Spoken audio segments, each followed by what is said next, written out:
Twumvise amanyanga ariko arabera muri zone ya Gatumba ikomine ya Mutimbuzi mu ntara ya Bujumbura ku mutumba wa Kinyinya kabiri. Amanyanga agakorwa cane cane n'abajejwe intwaro hasi hamwe n'abarongoye iyo site yeganijemwo abahuye n'iyo myuzurira. Rero umuntu aca bambere batera ivyatsi iyo nyifato y'abajejwe intwaro bariko barajya bategerezwa gukingira. Ca kabiri kandi nuko dusaba abajejwe intwaro nuvuga mustanteri buramatari ikanushanganje b'hagati mu hamwe n'ubushikanganje bufatana mu nda ko gukurikirana hafi ico kibazo bakaraba ko ibivugwa ko ariko biragenda uyu munsi kugira ngo abo byagirizwa ababikoze abazimo uruhara bose bashobora guhanwa. Cyatsi kandi nuko twasaba ko hojaho umugwi usanzwe urimo aba muri iyo site hamwe n'abarongoye intwaro batagirizwa ivyo bakaza baha abikwiye kandi batoje neza bakabaha amahema nk'abafite uburenganzira. Kama kandi abo nabo bazoba bagirizwa ko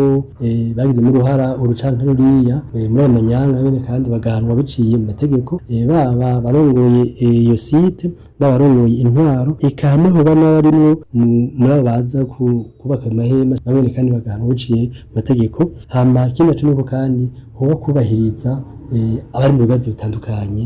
Hamba kino cyuko rero umuntu yosaba yuko bishobotse bubakira amazu akomeye nayo ayo mahema n'ubundi imvura iguye mazi yuko badashobora kurara neza. Twumvise yuko hariho abana usanga baraye mu mvura.